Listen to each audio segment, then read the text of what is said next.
Baik, Bapak Ibu, mari kita lanjutkan kembali pembahasan terkait soal PCK Bahasa Inggris bersama saya, Tenri, di channel kursus.tenri Chole. Dan ini adalah pertanyaan dan opsi jawabannya. Miss Tenri is preparing to teach a unit on descriptive text where the student will be required to write and present description of a place or object. Her class includes a student with varying level of English proficiency and different learning preferences, including visual, auditory, and kinesthetic learner. Ms. Tenri wants to ensure that the lesson engage all the students and help them success in both writing and presenting their descriptive text. Which of the following approaches would be the most effective for designing a descriptive text writing and presentation lesson that meet the diverse needs of Ms. Tenri's student?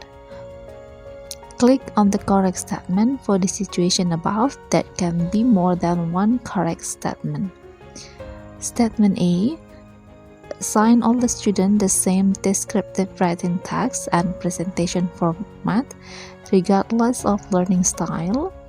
B. Incorporate multimedia resources and hands-on activity to engage the student with different learning preference. C. Focus solely on assessing student grammar and vocabulary in their descriptive text. D.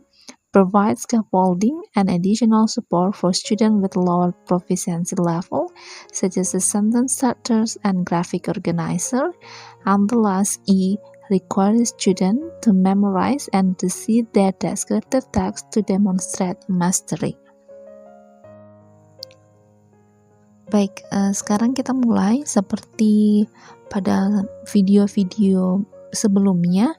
Untuk menjawab soal PCK berbasis studi kasus, hal pertama yang perlu kita lakukan adalah ibu bapak mencari tahu apa sih yang menjadi inti pertanyaannya. Nah, di mana letak inti pertanyaannya? Di sini ada hal yang perlu Bapak Ibu perhatikan ya. Kalimat yang berada tepat di atas tabel, dalam hal ini kata click on the correct statement for the situation above, there can be more than one correct statement, itu adalah guidelines atau petunjuk terkait pilihan ganda kompleks ini ya. Jadi dia tidak masuk dalam inti pertanyaan ya. Inti pertanyaan itu dia terkait dengan studi kasusnya. Jadi untuk mengetahui inti pertanyaannya, maka kita lihat di kalimat terakhir pada bunyi soal ya, dimana untuk soal ini dia adalah which of the following approaches will be the most effective for designing a descriptive text writing and presentation lesson that meet the diverse needs of Miss Tenri's student. Ya, itu dia inti pertanyaannya. Jadi bukan click on the correct statement for the situation above ya, ibu bapak. Jadi kalimat yang berada tepat di atas tabel dia adalah guidelines-nya, petunjuk pengerjaan, bukan inti pertanyaannya. Baik, kita kembali ke inti pertanyaannya. Jadi kita mengetahui yang menjadi inti pertanyaan untuk soal PCK kali ini adalah ini ya, approaches the most effective. Jadi yang ditanya pendekatan apa yang paling efektif. Jadi ada pendekatan apa untuk mendesain descriptive text writing and presentation lesson. Jadi kita udah menemukan kata kunci juga di sini bahwa dia teksnya adalah teks deskriptif ya. Pada pembelajaran writing and presentation, ini juga bisa dikatakan pada skill writing and presentation that meet diverse need. Ada kebutuhan yang berbeda ya, ada kebutuhan yang beragam of Miss Tenri's student.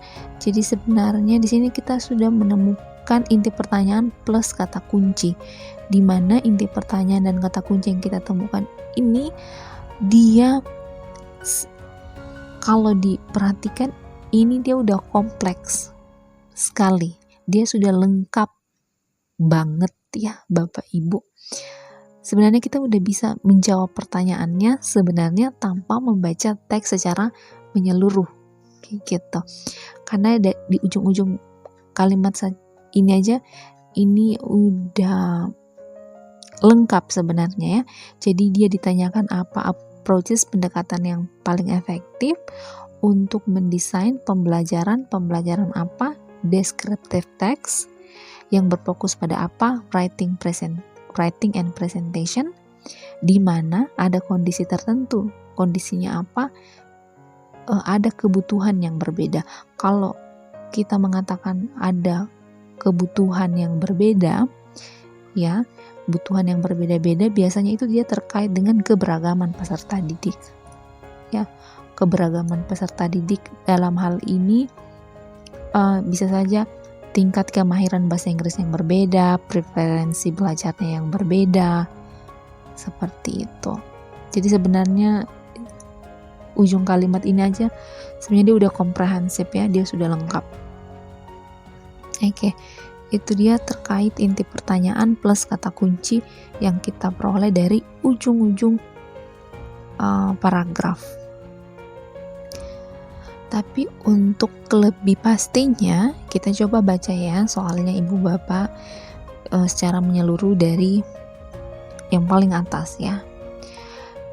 Dari kata Miss Tenry menyiapkan pengajaran untuk unit descriptive text ya. Udah ada kata kunci text descriptive, where the student will be required to write and present descriptive or plus or object. Jadi skillnya ada writing and presenting. Sebagaimana yang kita ketahui kalau kurikulum Merdeka kan dia kalau skillnya writing dia gandengannya adalah presentation ya.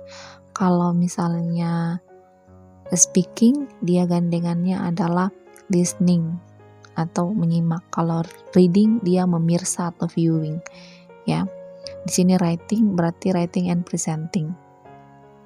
Kemudian itu kata kunci yang kedua. Kemudian her class includes student with varying level of English proficiency and different learning preference. Nah, kita dapat lagi kata kunci selanjutnya bahwa peserta didiknya ini adalah beragam. Ya, beragam dari tingkat pencapaiannya dan dari gaya belajarnya. Ya. Ada yang visual, auditory, dan kinestetik. Itu dia kata kunci ketiga.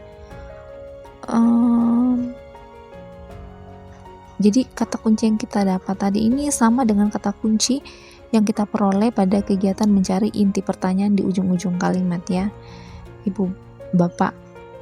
Jadi sama saja ya. Jadi kita dapat kata kuncinya adalah yang dicari adalah pendekatan apa yang paling efektif untuk pembelajaran deskriptif, menulis dan presentasi, di mana kebutuhan peserta didiknya beragam, mulai dari level bahasa yang berbeda dan juga gaya belajar yang berbeda. Sekarang mari kita coba cek opsinya satu persatu ya. Baik, sekarang kita mulai menganalisis, kita mulai nih cek ya Bapak Ibu, apakah pernyataan A, B, C, D, dan E itu adalah benar, adalah statement yang benar, adalah pernyataan atau aktivitas yang merefleksikan pendekatan yang sesuai untuk mendesain pembelajaran deskriptif teks, menulis dan presentase yang mampu mengakomodir perbedaan kebutuhan di kelas Miss Tenry. Oke, ya kita mulai dari opsi A. Di situ ada assign all student the same descriptive writing text, task and presentation format regardless of learning style. Ini untuk opsi A ini dia benar apa salah? Ibu Bapak? Ini salah ya. pernyataan A ini atau statement A ini tidak tepat karena statement ini tidak mempertimbangkan kebutuhan dan preferensi belajar yang beragam dari siswa Miss Tendri itu sendiri, di mana menugaskan tugas menulis dengan format presentasi yang sama untuk semua siswa ini tidak sesuai dengan kekuatan dan cara belajar peserta didik yang berbeda, ya. Sebagaimana yang kita ketahui Bapak Ibu bahwa di kelas Miss Tendri itu terdiri dari siswa dengan gaya belajar visual. Kemudian ada juga yang auditori dan ada yang kinestetik. Ya, ini bisa dilihat dari soalnya ya. Di mana peserta didik ini akan memperoleh manfaat dari metode pengajaran dan tugas yang berbeda. Ya, jadi tugas yang seragam ini tidak memungkinkan setiap siswa untuk berinteraksi dengan materi sesuai dengan cara yang paling sesuai dengan mereka, seperti itu. Jadi pendekatan yang lebih efektif yaitu pembelajaran berdiferensiasi, ya, pembelajaran di mana pemberian tugas, kemudian format presentase dari tugasnya itu dibuat berbeda sesuai dengan gaya belajar peserta didiknya, seperti itu Ibu Bapak ya. Itu untuk opsi A. Jadi opsi A ini tidak tepat ya, atau salah. Sekarang kita coba analisis untuk opsi B-nya. Bunyi opsi B adalah incorporate multimedia resources such as image and video and hands-on activity to engage the student with different learning preference. Ini benar ya, Ibu Bapak. Jawaban ini benar karena ini penggunaan sumber daya multimedia seperti gambar dan video serta kegiatan yang melibatkan keterampilan praktis atau yang dikenal dengan istilah hands-on ini dapat membantu siswa dengan gaya belajar yang berbeda untuk memahami materi dengan lebih baik. Contohnya seperti siswa yang visual ini bisa terbantu dengan gambar dan video. Kemudian untuk siswa auditori dapat memperoleh manfaat dari penjelasan lisan atau dari audio. Sementara siswa kinestetik bisa terlibat lebih aktif melalui kegiatan yang membutuhkan interaksi langsung dengan objek atau lingkungan yang dideskripsikan. Sehingga opsi B ini, cara ini atau pendekatan ini dapat meningkatkan keterlibatan dan pemahaman peserta didik terhadap materi deskriptif ya. Jadi opsi B ini tepat. Sekarang kita pindah ke opsi C ya Ibu Bapak. Ini opsi C adalah focus solely on assessing student grammar and vocabulary in their descriptive tasks. Pernyataan ini benar? Salah, Ibu Bapak? Ya, ini salah ya. Karena hanya berfokus pada penilaian tata bahasa dan kosakata, ini tidak akan memberikan gambaran yang menyeluruh atau komprehensif tentang pemahaman siswa terhadap tes deskriptif itu sendiri. Dalam hal ini menulis dan presentasi tes deskriptif ya. Evaluasi yang hanya berfokus pada tata bahasa, grammar, dan kosakata ini cenderung mengabaikan aspek penting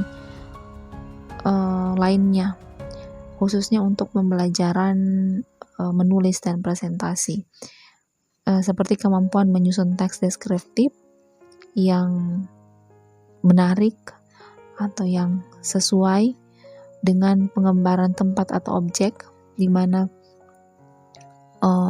deskripsinya itu detail atau jelas itu, atau penyampaian informasi yang menarik, seperti itu Bapak ya. Jadi opsi C ini salah atau tidak tepat. Kemudian kita ada opsi D, yaitu providing scaffolding and additional support for student with lower proficiency level such as sentence starters and graphic organizer. Untuk opsi D ini adalah jawaban yang teng tong, benar ya Ibu Bapak. karena pemberian dukungan tambahan, ya, pemberian dukungan seperti kalimat pembuka, sentence starter, dan organizer, graphic organizer ini akan sangat membantu bagi siswa yang memiliki kemahiran bahasa yang lebih rendah. Dalam konteks pembelajaran bahasa Inggris untuk materi deskripsi, sentence starter ini dan graphic organizer ini akan sangat berguna bagi peserta didik untuk memahami dan menyusun teks deskriptif dengan lebih mudah dan lebih terstruktur. Ibu bapak, yang dimaksud dengan sentence structure itu contohnya itu kayak kalau peserta didik mau mendeskripsikan, menulis deskripsi itu kan biasanya ada kalimat-kalimat seperti the object is bla bla bla bla, it looks like, its color is, it has bla bla bla bla, you can find it bla bla bla, the size of it is bla bla bla bla, kayak gitu ya. Jadi sentence structure itu kayak kalimat pembuka, ya, dimana dengan memberikan dukungan tambahan, memberikan kalimat-kalimat pembuka ini bagi peserta didik, ya, ini modelnya terserah ya, apakah kalimat pembuka ini nanti mau dibuat dalam kertas selembar kemudian dibagikan, atau diajarkan terlebih dahulu sebelum peserta didik mulai menulis, ditulis di papan tulis atau ditampilkan dalam slide, ya. Intinya sentence structure ini akan membantu peserta didik untuk memulai kalimat, ya, guna menggambarkan subjek secara spesifik. Sedangkan yang dimaksud dengan graphic organizer ini, Bapak Ibu mungkin biasa dengar kata mind mapping, Venn diagram, ya. Itu contoh-contoh dari graphic organizer. Jadi dia dapat membantu menyusun informasi deskriptif secara visual. Contohnya kalau untuk graphic organizer dalam teks deskripsi itu biasa kita gunakan ada namanya bubble map ya, jadi map yang ada bubble-bubblenya gitu. Jadi peserta didik nanti menempatkan objek atau topik yang akan dideskripsikan di tengah, lalu akan menggambarkan gelembung-gelembung yang berisi rincian deskriptif, ya. Jadi dalam gelembung-gelembung itu ada gambaran terkait karakteristik dari objek yang akan dideskripsikan, itu ya. Jadi dengan menggunakan sentence structure dan graphic organizer ini, maka peserta didik akan lebih mudah menyusun teks deskriptif, ya. Terlebih bagi siswa yang memiliki kemahiran bahasa yang lebih rendah. Jadi ini akan betul-betul akan sangat membantu, sehingga opsi D ini benar, ya Ibu Bapak. Well, okay, Ibu Bapak, the last option A, require the student to memorize and recite their descriptive text to demonstrate mastery. Jadi mewajibkan siswa untuk menghafal dan melafalkan teks deskriptif untuk menunjukkan penguasaan. Apakah opsi E ini, opsi terakhir ini bernilai benar? Salah?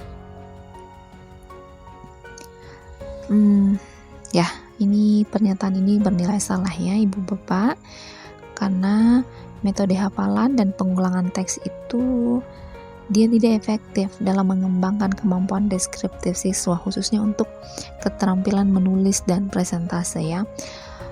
Dia hafalan itu tidak menunjukkan pemahaman. Sekali lagi, menghafal teks deskriptif itu tidak menunjukkan bahwa si peserta didik paham atau memiliki kemampuan dalam menulis teks deskriptif, ya. Malah sebenarnya kalau menghafal itu di aktivitas ini sebenarnya kurang baik, ya, karena peserta didik kalau menghafal itu mereka tidak fleksibel, dia tidak secara alami nanti dalam hal penyampaian teks deskriptif atau dalam hal presentasi, ya. Jadi untuk opsi E ini dia salah, ya Ibu Bapak. Baik, Bapak Ibu. Jadi dari hasil analisis tadi, kita mengetahui bahwa dari opsi A sampai E yang bernilai benar adalah B dan D. Selebihnya A, C, dan E itu adalah salah, ya. Bapak Ibu bisa lihat di layar, ya, bisa dilihat di slide. Ada 3 kata yang saya beri lingkaran merah. Sebenarnya ini bisa menjadi tips dan trik yang bisa Bapak Ibu gunakan dalam pengerjaan soal PCK bahasa Inggris berbasis studi kasus. Kalau kita menganalisis opsi-opsi yang diberikan pada tryout di PMM, maka ada beberapa kata, ketika kata itu digunakan, maka dia akan bernilai salah. Seperti contohnya yang C. C itu focus solely on assessing student grammar. Berfokus pada penilaian, contohnya ya. Fokus atau ini sudah pasti salah, ya. Karena dia di sini mengindikasikan hanya berfokus pada satu hal atau pada hal-hal tertentu. Atau biasa juga kalau dia tidak pakai kata fokus solely, dia biasa tertulis only focus on, seperti itu. Kalau sudah ada kata itu focus solely atau only focus on, itu biasanya dia bernilai salah atau tidak tepat, ya. Kemudian bisa tips kedua, pada opsi A, di situ ada kata same. Kalau kita berbicara tentang kondisi different, kondisi peserta didik yang beragam, ya, beragam dari gaya belajarnya, minatnya, budayanya, kemudian tingkat pengetahuannya, tingkat keterampilannya, maka pembelajaran yang paling sesuai adalah pembelajaran berdiferensiasi. Pembelajaran berdiferensiasi itu tidak pernah sama, ya. Dia pasti menawarkan hal-hal yang berbeda, aktivitas yang berbeda, pendekatan yang berbeda, strategi yang berbeda, yang berusaha mengakomodir tiap-tiap peserta didik. Jadi kalau misalnya soalnya itu tentang kondisi peserta didik yang beragam, kemudian di opsinya ada kata same task, same format, same assessment, same activity, nah itu sudah automatically itu wrong, salah, ya Ibu Bapak. Dan yang terakhir, tips terakhir itu adalah kata memorize, ya. Pada umumnya ketika di opsi ada kata memorize, dia akan bernilai salah. Sekali lagi, bahasa Inggris itu tidak menekankan pada kemampuan menghafal peserta didik, ya. Di bahasa Inggris itu ada keterampilan reading and viewing, kemudian writing and presentation, and then listening and speaking. Biasanya dia menekankan terhadap skill-skill tersebut, ya. Intinya dia menekan atau pada communicative competence, kompetensi berkomunikasi, tidak pada keterampilan menghafal, memorization drills, kayak gitu, ya. Jadi biasanya itu bernilai salah, ya Ibu Bapak. Jadi itu adalah beberapa tips and trik yang bisa Bapak Ibu gunakan dalam pengerjaan soal PCK berbasis studi kasus, ya. Jadi Ibu Bapak, untuk soal kali ini cukup sekian. Semoga bermanfaat. Nanti kita ketemu lagi di soal PCK bagian 5. Bye bye, thank you.